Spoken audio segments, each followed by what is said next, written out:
What's up there, people? Coming at you from the bus. Carpo in the bus. It's a nice place to be when it's warm out, not so nice when it's cold. But anyhow, I'm out here getting it ready to go. We are going to go camping for a few days at the beach with the family to kind of escape the mundane nature of daily life. And I just wanted to make a quick video to cover a few thoughts that I had. And that's funny. I kind of at a loss for words, and that's exactly what I was going to talk about. I wanted to talk about how people tend to be smarter than we give them credit for. And I mean all of us. We're all smarter than we give each other credit for in many different ways. And yes, there are some very dumb people out there. I mean, of course, there has to be. Just like there are some super hyper intelligent people. And what I found is for, of course, very, very, very dumb people, it's hard for them to fit in. They can't seem to have a discussion with certain people, but at the same time, there's the old saying, ignorance is bliss, so I really don't know. I guess we could get into the handicapped mental, issues, different realms of that, but some people are just, they have no mental issues other than they're uneducated, and that makes it hard to communicate. Then we have people who are what I would call hyper-educated, the intellectuals. And some people may aspire to that. I personally find it kind of dreary and boring.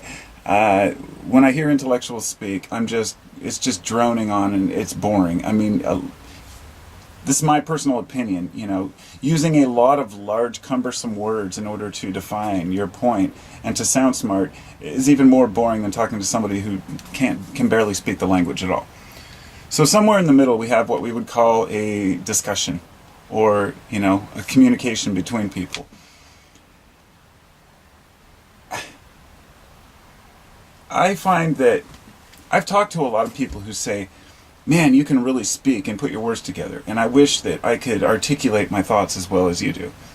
And that's what got me thinking about making this video, because I thought some of the people who consider themselves some of the worst communicators, people who talk about stumbling on their words, how they can't formulate a sentence properly.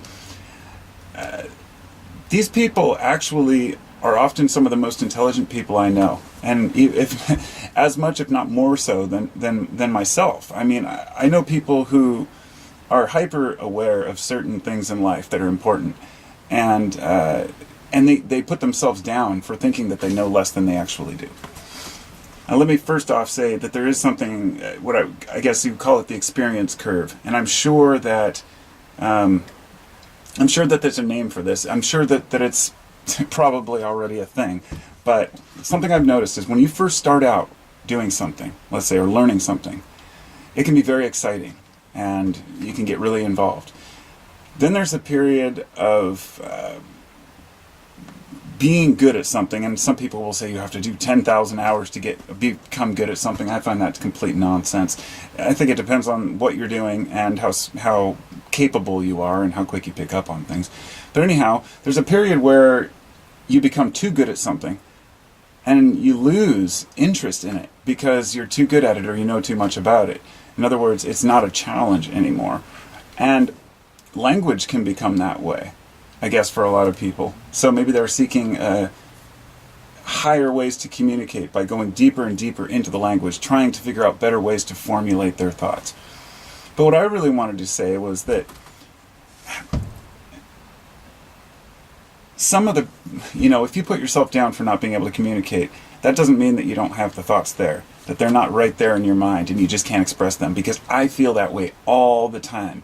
Even though I can speak on camera, I often think, God, I wish I could express this better. I wish I could define how I'm feeling without sounding cheesy or ridiculous.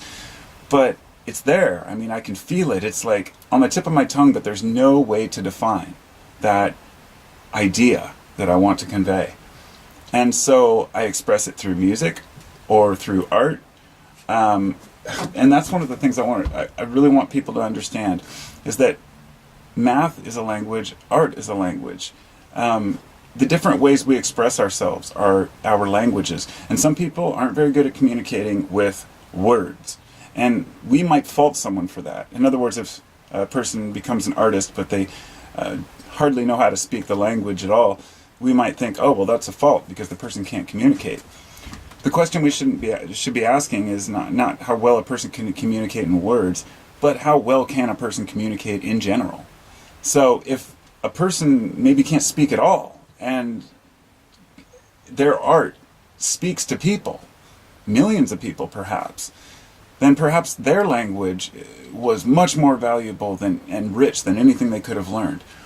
And this goes into any different realm, not just art, but different careers we have, different things that we're good at, are stronger attributes that we tend to feel like, well, I shouldn't work on that because that's not considered valuable by society. Well, I'm into this and I want to do art, I want to paint, I want to do these things, but I can't make a living off that, or that's not going to work